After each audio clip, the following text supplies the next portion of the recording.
আপনারা দেখছেন true news Bangla.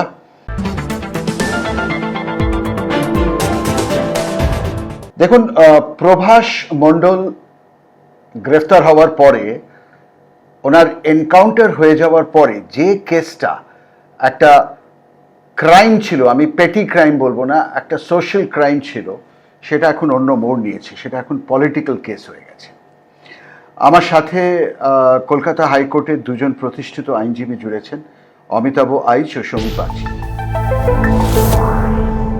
সমীপবাবু, আপনাকে দিয়ে আমি শুরু করছি। বারুইপুর ধর্ষণ কাণ্ড, এরকম অনেক ক্রাইম সারা ভারতবর্ষে সারাক্ষণ হচ্ছে। তারা কেউ ধরা পড়ছে, লম্বা কেস চলছে, কিন্তু এই যে ঘটনাটা, এটা এত বেশি পলিটিক্যাল ফোকাস পেয়েছে গত দুদিনে। সেহান অবস্থায় এনকাউন্টার কেন করলো পুলিশ? এটা কি বিশ্বাসযোগ্য আপনার কাছে? যে লোকটি তার বডি ল্যাঙ্গুয়েজ দেখে আপনি অ্যানালিসিস করে আপনি কি বুঝতে পেরেছিলেন তার মধ্যে সে ক্ষমতা আছে পুলিশের রিভলভার ছিনিয়ে নিয়ে পুলিশকে গুলি করা?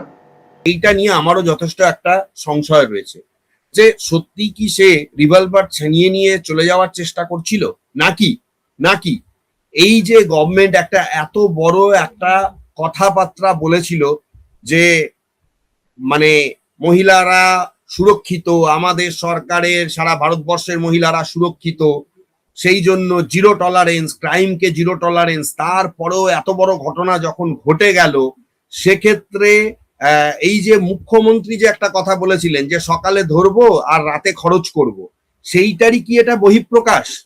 এটা একটা আমার প্রশ্ন। কারণ পুলিশের থানাতে কি হয়েছিল, সত্যি আগ্নেয়াস্ত্র ছিনিয়ে নিয়ে পালাতে, এটা তো পুলিশের যুক্তি, আদৌ ঘটনাটা কি সেটা কেউ জানে না।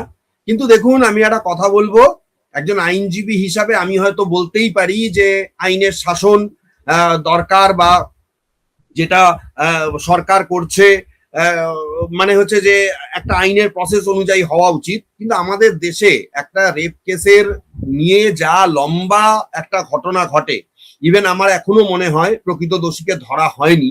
সেক্ষেত্রে যদি এরকম একটা এই সরকার, আমি মনে করি যে এই সরকার যদি ধরেও নি যে তার নিজের কথা রাখার জন্য লোকটাকে মার্ডার করেছে, ইন অ্যাপার্ট ফ্রম অল, সত্যি কি মিথ্যে, আমি আপনার এই প্রশ্নের উত্তর থেকেও আমি মনে করি যে এইটা একটা দৃষ্টান্ত হয়ে যাওয়া উচিত সারা দেশের কাছে, যে মহিলাদের সঙ্গে এরকম করলে বর্তমান যে রাজ্য সরকার তারা এইভাবেও শাস্তি দিতে পারে।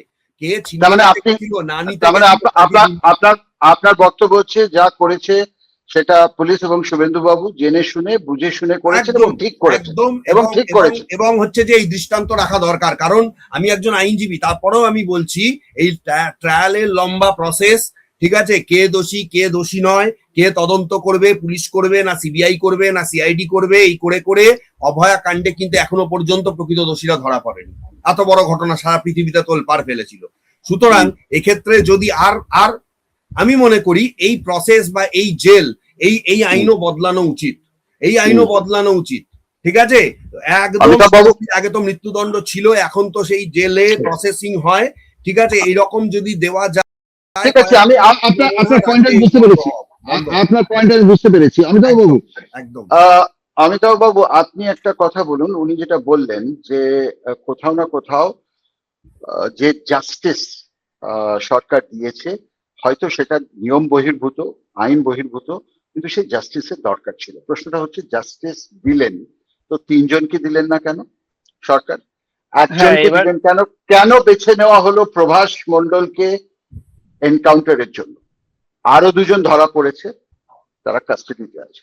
এবার দেখুন, একজন আইনজীবীর আইনজীবীর থেকে বড় কথা, প্রথমে তো আমরা আগে আইনের ছাত্র হিসেবে আমি বিশেষ করে ব্যক্তিগতভাবে এই এনকাউন্টার যে শব্দটা বলা হচ্ছে এটাতে আমি বিশ্বাসী নই। কারণ আমরা এই ঘটনার প্রেক্ষিতে যে ধরুন, এখন তো সব জায়গাতেই মিডিয়া ট্রায়াল চলছে, সোশ্যাল মিডিয়াতে বুড়ি বুড়ি ভিডিও আসছে, বুড়ি বুড়ি তথ্য আসছে, আমাদের সেগুলোর দিকেও নজরে রাখতে হয়। কারণ ঘটনা যেহেতু প্রাসঙ্গিক কিছু কিছু ঘটনা দেখা যাচ্ছে, আমরা বিভিন্ন ভিডিওতে দেখেছি, বিভিন্ন জায়গাতে দেখেছি, তিনি বিভিন্ন তিনি তাকে মূলত আমরা প্রত্যক্ষদর্শী হিসেবেই দেখেছি। হুম। প্রত্যক্ষদর্শী হিসাবে তাকে আটক করেছে, সে সেই সময় উপস্থিত ছিল, সেটা ট্রায়ালের মতন একটা জায়গা তৈরি হয়েছিল। যাই হোক, এবার পুলিশ এখানে বলেছে রাত 1টায় না রাত 12:30 একটা আনুমানিক ওরকম সময় নাকি ওখানে ঘটনা পুনর্নির্মাণ হচ্ছে। কিন্তু সেই বিষয়ে কোন রকম ভিডিও বা এফআইআর স্টার্ট হয়েছে কিনা জানি না, তবে হ্যাঁ, নিয়ম কি পুনর্নির্মাণের সময় ভিডিওগ্রাফির কি কোনো এস্টাবলিশ রুল আছে? কোন ধারায় সেই নিয়ম আছে?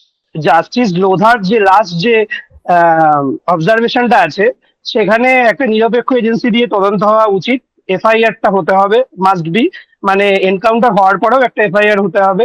এফআইআর হওয়ার পরে যে ইনভেস্টিগেশন হবে, সেই ইনভেস্টিগেশনে কিন্তু ওই লোকাল পিএস এর কেউ থাকতে পারবেন না, কোনো অফিসার, কোনো একটা নিরপেক্ষ এজেন্সি দিয়েই সেই তদন্তটা হবে। সেরকম সিআইডি তদন্ত শুরু করেছে। এই এনকাউন্টারটা আদৌ এনকাউন্টার কিনা সেটা এখনো বিচার্য বিষয়, কিন্তু যেহেতু আমরা এমন একটা জায়গায় এসে উপস্থিত যেখানে ভারতবর্ষে বিচার ব্যবস্থার থেকেও মিডিয়া ট্রায়ালের উপর মানুষ প্রচন্ড পরিমাণে নির্ভর, সুতরাং এই মুহূর্তে দাঁড়িয়ে এটা অ্যাকচুয়ালি এনকাউন্টার কিনা সেটা বলা অসম্ভব। আমার আপনাদের দুজনকেই প্রশ্ন এক এক করে। প্রশ্নটা খুব সিম্পল। নাম্বার 1, রাত 12টায় কি কোনো রিকনস্ট্রাকশন করা নিয়ম বহির্ভূত, হ্যাঁ কি না? দ্বিতীয়, বিনা ভিডিওগ্রাফিতে কোনো রিকনস্ট্রাকশন অ্যালাউড কিনা লতে? তৃতীয়, প্রখ্যাত উনি আই উইটনেস ছিলেন প্রভাস মণ্ডল। প্রভাস মণ্ডল কি ক্রাইম করেছেন না উনি আই উইটনেস ছিলেন? সুতরাং আই উইটনেসকে এনকাউন্টার করার দরকার কেন হলো? এক এক করে বলবেন প্লিজ, কারণ এটা খুব গুরুত্বপূর্ণ পয়েন্ট, এই 3টে পয়েন্ট।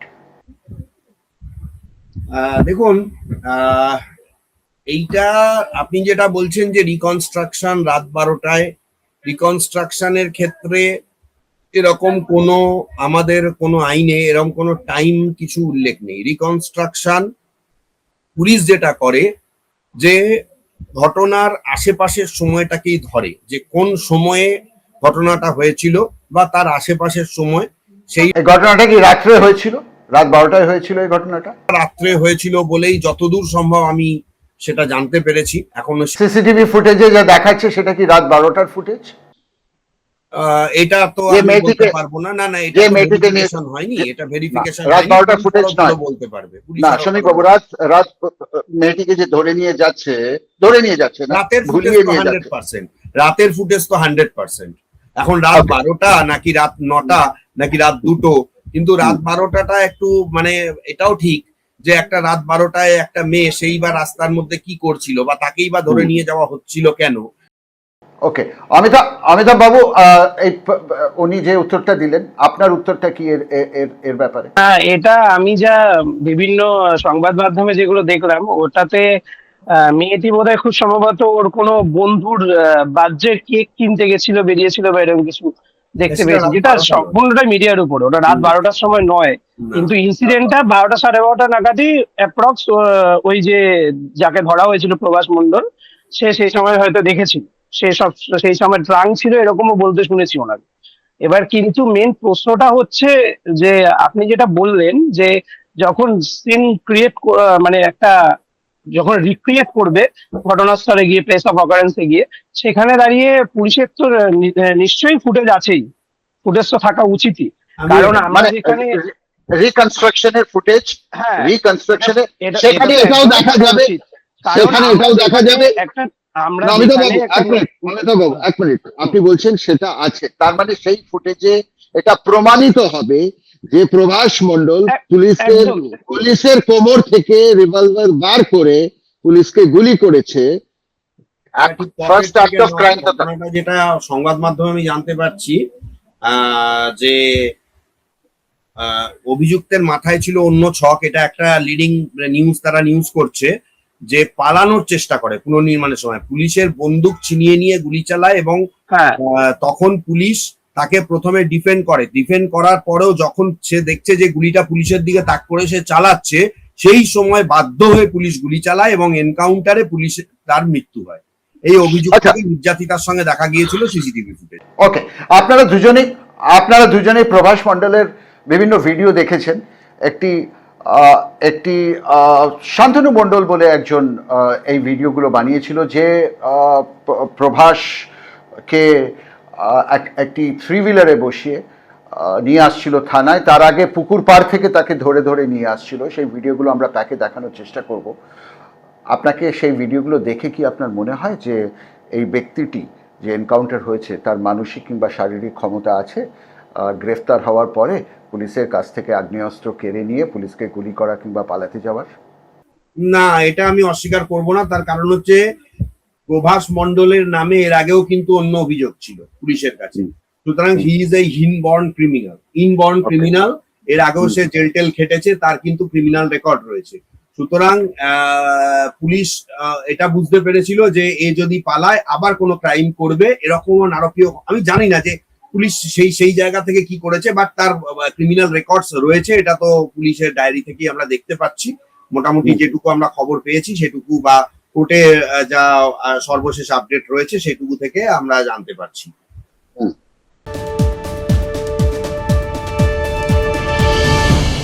অমিতাভবাবু, আপনি কিছুক্ষণ আগে বলছিলেন যে ভিডিওগ্রাফি আছে, ধরে নেওয়া যাক নেই, ওকে, যদি না থাকে, অমিতাভবাবু যদি থাকে, তাহলে এই কেসটা এখানেই সেটেল হয়ে যাচ্ছে, কারণ ভিডিওগ্রাফিতে দেখা যাবে যে সে পালাতে চেষ্টা করেছে এবং এনকাউন্টার জাস্টিফাইড হয়ে যাবে, রাইট? আমাদের ডিসকাশনের আগে জায়গা নেই।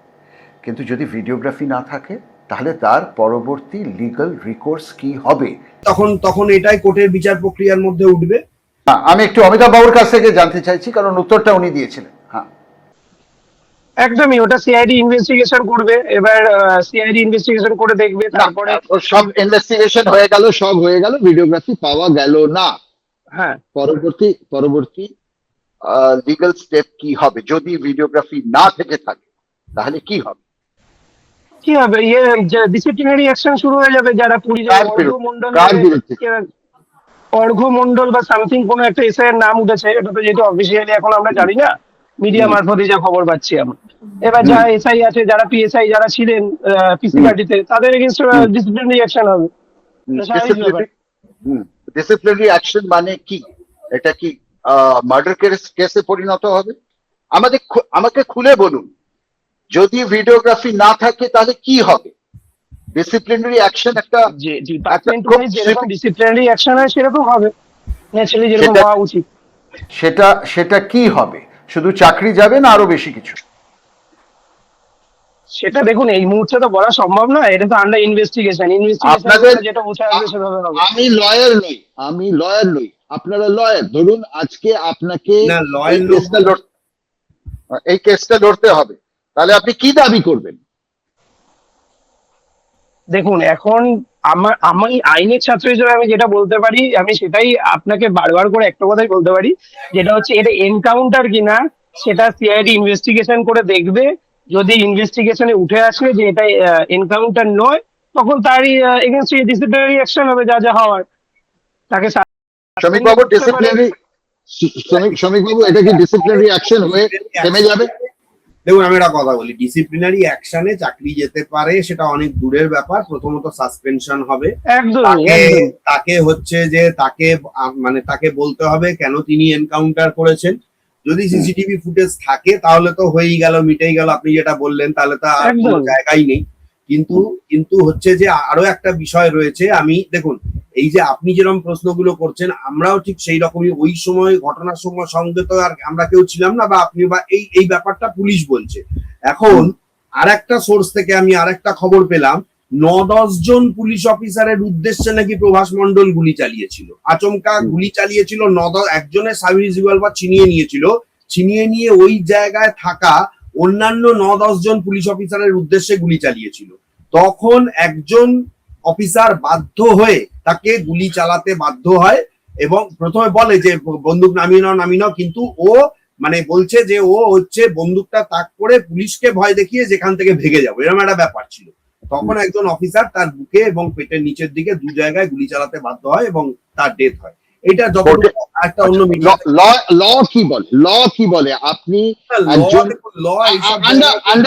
আন্ডার ইনভেস্টিগেশন একজন কনভিক্টেড পেটে গুলি চালাতে পারেন, ল কি বলে?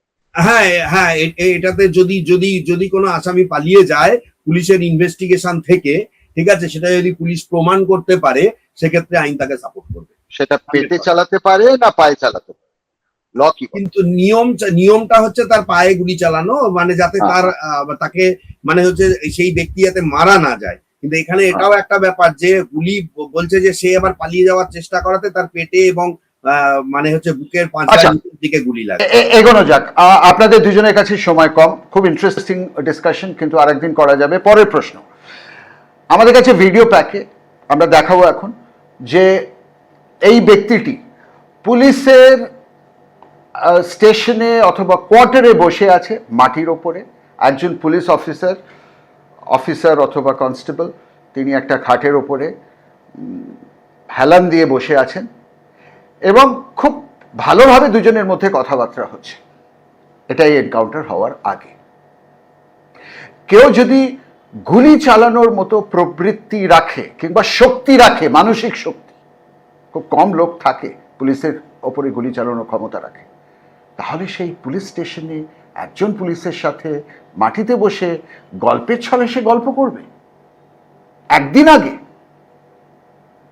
দ্বিতীয় প্রশ্ন, এই ব্যক্তিটিকে, যেটা আমি বললাম, আমি একটা কথা আমরা সাংবাদিক মশাই, আমি একটা কথা আপনাকে জিজ্ঞেস করছি, মানে এইটা দিয়ে আপনি কি প্রমাণ করতে চাইছেন যে নিরপরাধের উপর গুলি চালানো হয়েছে? এটা আপনি বলতে চাইছেন? আপনাদের এই মানে আমি একটা জিনিস বলতে চাই, এই যে ভিডিওটা ঘুরছে সোশ্যাল মিডিয়াতে, আপনিও যেটা শো করছেন, আমার তো মনে হয় প্রথমে এই ভিডিওটা কোথা থেকে বাইরে আসলো আগে তাকে চিহ্নিত করা প্রয়োজন। কারণ থানার মধ্যে ভিডিও যদি এভাবে বাইরে চলে আসে, ইন্টারোগেশন বা যেই কথাবার্তা যাই হোক না কেন, এনিথিং এলস, থানার ভিতরের ভিডিও বাইরে চলে আসা মানে কিন্তু সেটা গুরুতর ব্যাপার। এটা আইন শৃঙ্খলার জন্য। এখানে আবার এই ভিডিওটাকে নিয়ে অমিতাভ একটা কথাও আছে, বলছে এইটা আমি বললাম না যে এই লোকটা কিন্তু এর আগে অন্যান্য কেসে ফেসে আছে, এই বলছে যে এইটা এই সময়কার ভিডিওই নয়, যেটাই হোক না কেন, যে করেছে এই ভিডিওটা, যে স্প্রেড করেছে, তাকে আগে আইনের আওতায় আনা উচিত। একদম, এর আগে কোনো একটা কেসে পুলিশ তাকে ধরেছিল, ঠিক আছে, সেই সময়কার ভিডিও এটা, যে এই ভিডিওটা কারোর কাছে ছিল বা কোনোভাবে এটা সার্কুলেট করা হয়েছে, এটা এই সময়কার ভিডিও নয়, এটাও কিন্তু একটা সূত্র মারফত দাবি করা হচ্ছে। ওকে, শান্তনু মণ্ডল ব্যক্তিটি কে আপনারা জানেন কি? শান্তনু মণ্ডল যে যে প্রভাস মণ্ডলের ভিডিও করেছিল, থ্রি হুইলারে বসে যে থানায় নিয়ে আসছিল প্রভাস মণ্ডলকে, পুলিশ ধরতে পারেনি, শান্তনু মণ্ডল ধরে তাকে নিয়ে আসছে থানায় যাতে সে মব লিঞ্চিং না হয়। শান্তনু মণ্ডল অনেক ভিডিও করেন, অনেকগুলো ভিডিও করেন এবং করে তিনি সোশ্যাল মিডিয়াতে আপলোড করেছিলেন একদিন আগে। শান্তনু মণ্ডল কে? শান্তনু মণ্ডলকে এখানে বলা হচ্ছে, মানে আমি একদম ক্লিয়ারলি ভাবেই বলছি, আমি নামটা উচ্চারণ করতে চাই না, একটা লিডিং ইংলিশ নিউজ পেপার তারা বলছে Shantanu Mondal is a just a minute, Shantanu Mondal is a BJP leader of local.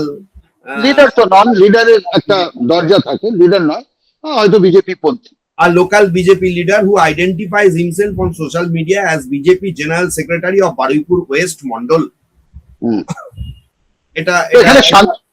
এখানে শান্তনু মণ্ডল অ্যারেস্ট হলো না কেন এখন? শান্তনু মণ্ডল এই লোকটিকে নিয়ে যে নাম কিন্তু বারবার উঠে আসছে, প্রভাস মণ্ডলকে নিয়ে শান্তনু মণ্ডল রিল বানিয়েছে, এক নয় একাধিক। সেই রিল বানিয়ে তিনি আপলোড করেছেন, অথচ শান্তনু মণ্ডল গ্রেফতার হলেন না কেন? তাহলে কি এই কেসেও সেই ওয়াশিং মেশিনের গল্প আছে? না না, আমরা কিছুই বলছি না, আমাদের বলার কোনো ক্ষমতা উদ্দেশ্য, আমাদের নিরপেক্ষ থাকতে হবে। কোনো ওয়াশিং মেশিন, এবার দেখুন, ওনাকে নিয়ে যখন প্রশ্ন উঠেছে, নিশ্চয়ই কোনো ক্ষমতার বলে উনি হয়তো বাইরে আছেন, যাই হোক, কিন্তু যদি প্রপার ওয়েতে ইনভেস্টিগেশন হয়, আমরা দেখেছি বিভিন্ন ক্ষেত্রে অনেক সময়, সেটা আগের জমানা হোক বা এখনের জমানা হোক, আইনের পথে অনেক সময় অনেক রকম শক্তি বাধা হয়ে দাঁড়ায়, কিন্তু কিন্তু আইনেরই জয় হয়। হ্যাঁ ঠিক আছে, আমি এটা বলতে বাধ্য হচ্ছি, যদি তিনি বিজেপি লিডারই হন, আমি ধরে নিলাম, একটা মেয়েকে নিয়ে এইভাবে যাচ্ছে, সে সেই অ্যাকিউজড মেয়েটার রিল বানালো, অথচ একজন সচেতন নাগরিক হিসেবে মেয়েটাকে উদ্ধার করা বা মেয়েটাকে গিয়ে কথা বলা বা কেন নিয়ে যাবে? না, শান্তনু মণ্ডল মেয়েটি রিল বানায়নি, মেয়েটি মেয়েটিকে রিকভারি করতে, দেখুন আমাদের বুঝতে হবে এখানে যে ওই প্রভাস মণ্ডল শান্তনু মণ্ডলকে সাহায্য করেছিলেন মেয়েটির বডি রিকভারি করতে একটি পুকুরের মধ্যে। সুতরাং প্রভাস মণ্ডল অ্যাকচুয়াল রেপিস্ট কিনা সেটা এখনো কারোর জানা নয়। প্রভাস মণ্ডল যেটুকু জানা আছে সেটুকু হয়তো উনি টাকা নিয়েছিলেন যারা রেপিস্ট তাদের কাছ থেকে, মেয়েটিকে বুঝিয়ে এনেছিলেন তাদের কাছে। কিন্তু প্রভাস মণ্ডল একজন খুব গুরুত্বপূর্ণ উইটনেস ছিলেন। না, প্রভাস ক্রাইমের সঙ্গে অনেক ধরনের ক্রাইমের সাথে যুক্ত, এটা তো একদম পুলিশ রিপোর্ট থেকেই পরিষ্কার। ভালো কথা, প্রভাস মণ্ডল একজন ক্রিমিনাল।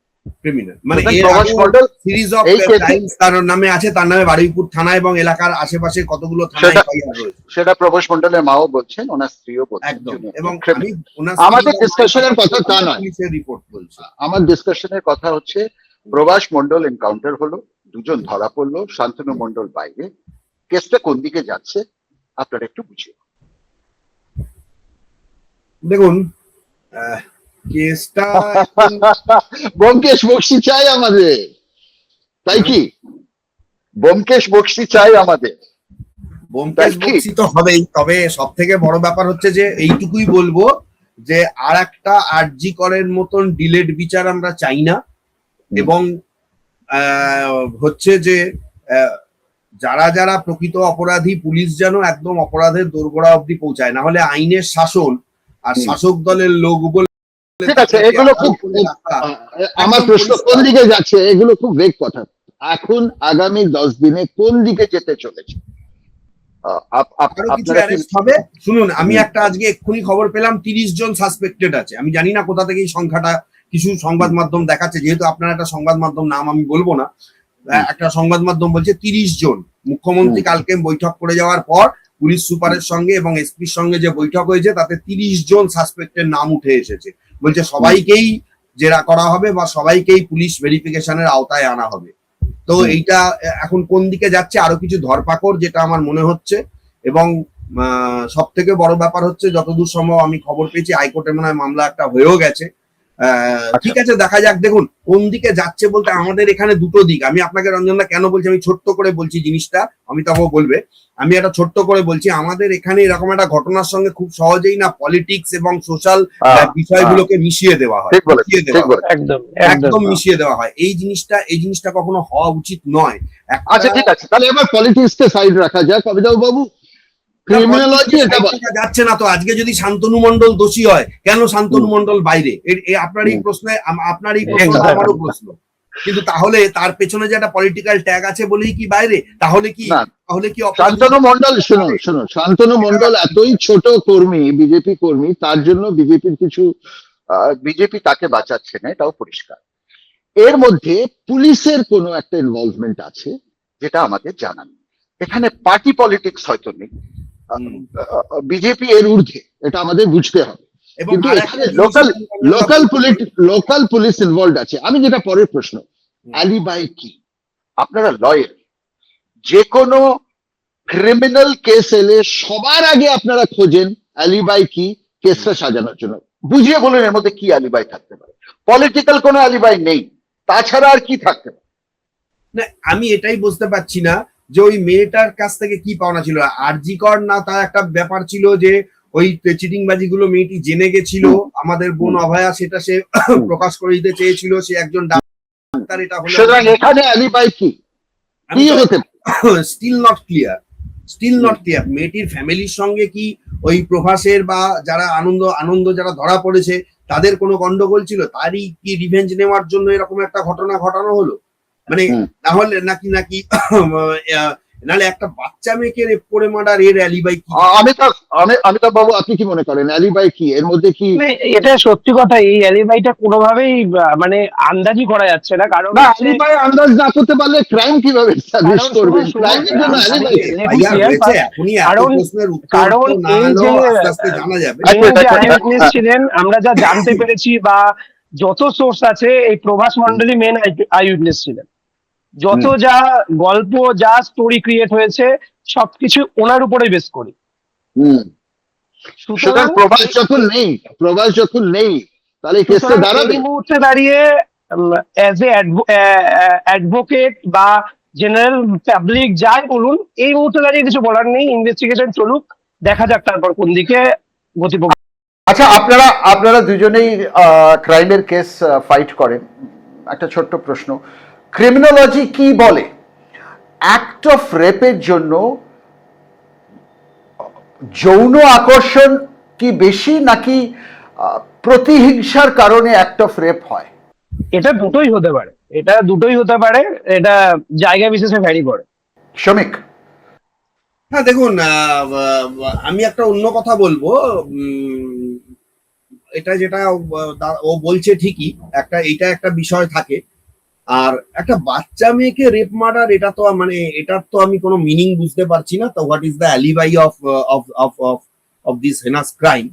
বাট আমার যেটা মনে হয়েছে যে এখানে ফ্যামিলিগত কিছু একটা ব্যাপার ছিল দুটো ফ্যামিলির মধ্যে, সেটা একটা বাচ্চা মেয়েকে তার বলিদান দিয়ে যেটা তার জীবন দিতে হলো, সেটা পরবর্তীকালে প্রমাণ হবে।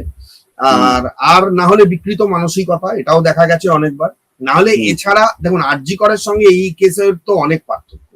তার তো একটা স্পষ্ট অন্য অ্যালিবাই ছিল যে সে ক্রাইমটাকে বন্ধ করার জন্য, কিন্তু এখানে তো আমি তো এখনো পর্যন্ত একটা বাচ্চা মেয়ে, একটা অত ছোট বাচ্চা মেয়ে 11-12 বছর বয়স, তাকে কেন রেপ করে দেওয়া হলো, মার্ডার করে দেওয়া হলো? এবার যখন মেন আই উইটনেস নেই, তাহলে কি এই কেসটা যারা অ্যারেস্ট হয়েছেন তাদের কি ফাঁসি হবে? আই উইটনেস তো নেই, তিনি মারা গেলেন।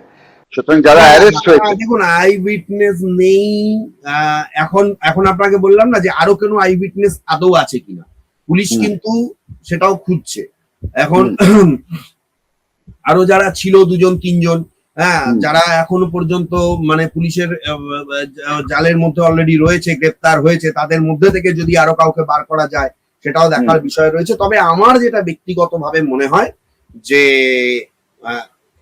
মানে দেখুন, এটা আমি ওভারঅল বলবো, একজন আইনজীবী হিসাবে, একজন সমাজ কর্মী হিসাবেও আমি বলবো যে এই ধরনের ঘটনাতে যে কোনো সরকারকেই খুব কঠোর ভাবে তদন্ত হওয়া উচিত।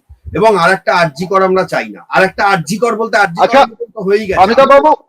অমিতাভ বাবু, আপনাদের কোর্টের নিয়ম এটা বলে যে কেউ অপরাধী হলে, যাই অপরাধ করে থাকেন না কেন, তাদের আইনজীবীর রাখার নিয়ম একটা আছে, যে কোনো আইনজীবীকে তিনি রাখতে পারেন। এক্ষেত্রে কবির মোল্লা এবং আনন্দ সর্দার যারা অ্যারেস্টেড হয়েছে, তারা যদি আপনাকে রিকোয়েস্ট করে আমার কেসটা লড়ুন, আপনি কি লড়বেন? দেখুন, ব্যক্তিগতভাবে যদি বলে, ব্যক্তিগতভাবে আমি এই ব্যাপার থেকে আমি একটু দূরে থাকার চেষ্টা করব। কারণ আমরা এরকম দেখেছি বিভিন্ন ক্ষেত্রে লিগাল এডে আমাদের এরকম অনেক মামলা লড়তে হয় আমাদের অনেক সময়, সেক্ষেত্রে তো আমাদের রিপ্রেজেন্ট করতেই হয়। কিন্তু মানুষ হিসাবে আমি এই ঘটনার তীব্র নিন্দা জানাই। আর সেটা আলাদা কথা, কিন্তু অ্যাজ আ প্রফেশনাল আপনি কি লড়বেন কবির মোল্লা আর আনন্দ সর্দার? যদি এরকম পরিস্থিতি হয় যে লিগাল এইড অথরিটির মানে ডিএলএস এর যে সার্ভিস, ডিএলএস সার্ভিস আছে, ডিস্ট্রিক্ট লিগাল এইড সার্ভিস, সেটা যদি আমাকে করতেই হয়, নেহাত আমি করতে হবে, কিন্তু মানুষ হিসাবে আমি করতে চাই। আচ্ছা, কোন সার্কুলেট হচ্ছে আনঅফিশিয়ালি যে যারা ধরা পড়েছে, যারা গ্রেফতার হয়েছে তাদের জন্য? না না, শুধু প্রকৃত অপরাধী নয়, অথবা তাদের জন্য কোনো লয়ার দাঁড়াবে না, এরকম কোনো? বারুইপুর কোর্টে একটা সেরকম একটা সিদ্ধান্ত নেওয়া হয়েছে, বাট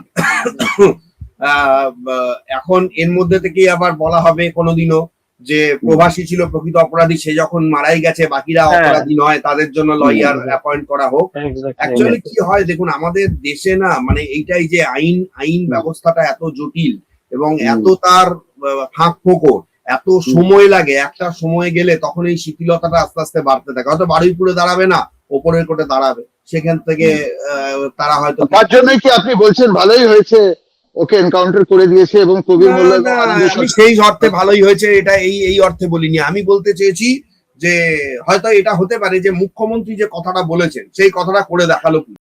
এখানে মুখ্যমন্ত্রীকে আনা উচিত নয়, মুখ্যমন্ত্রী অনেক উপরে আছেন। আমার মনে হয় না মুখ্যমন্ত্রীর লেভেলে এই সমস্ত ডিসিশন হয়। না, আমি এখানে একটা জিনিস বলবো, এর মধ্যে একটা ছোট্ট সূক্ষ্ম রাজনীতির ব্যাপার রয়েছে। ওখানে তিনি বলেছেন, এইখানে তাহলে আমি বলবো ওখানে ডিওয়াইএফআই এর কিছু নেতা, সিপিএম এর কিছু নেতা, তারা মোমবাতি মিছিল করেছিলেন এবং তারা থানায় গিয়ে থানা ঘেরাও করেছিলেন। মুখ্যমন্ত্রী বলেছেন যারা এই ধরনের কাজকর্ম করেছেন, ঠিক আছে, তাদেরকেও আইনের আওতায় আনতে হবে। তাহলে কি উনি ভাবছেন বা ভয় পাচ্ছেন যে আরজি করের সময় সারা পশ্চিমবঙ্গ, সারা ভারতবর্ষ, সারা পৃথিবী যেভাবে উত্তাল হয়েছিল, সেরকম কিছু হয়ে গেলে তা সেই পরিস্থিতি সামলানো সম্ভব হবে না, যার জন্য তিনি এই ধরনের কথা বলছেন? নাকি আর একটা বিষয়, তিনি যে বলেছেন সকালে ধরবো রাত্রিরে খালাস করব, তিনি তার কথা রাখার জন্য জিনিসটা করলেন? এই দুটো বিষয় কিন্তু সাময়িক ধামাচাপা পড়ে গেলেও থেকে যায়। অ্যাডভোকেট রাইটস, টিএমসির কি পজিশন এই পুরো ব্যাপারটাতে? টিএমসি কে এত ঠান্ডা কেন দেখাচ্ছে? টিএমসি আদৌ ঠান্ডা দেখাবে? টিএমসি কে ঠান্ডা দেখাচ্ছে? একদম ঠান্ডা দেখাচ্ছে। দেখুন, সিপিএম এর একজন বড় নেতা, দুজন বাজারি নেতার এগেনস্টে বিজেপির একজন বড় নেতা বারুইপুর কোর্টে কেস ঠুকেছে।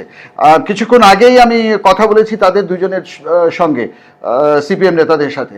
সুতরাং কোথাও না কোথাও সুজন বাবু ফায়ারিং লাইনে, আপনাদের তো কেউ নেই, কিছু বোঝাই যাচ্ছে না। না, অ্যাকচুয়ালি হচ্ছে বক্তব্যটা নিয়ে বোধহয় কোনো একটা সমস্যা হয়েছে। সুজন চক্রবর্তী বোধহয় কিছু বলেছিলেন, সুজন চক্রবর্তী তো, হ্যাঁ, মোস্ট প্রবাবলি।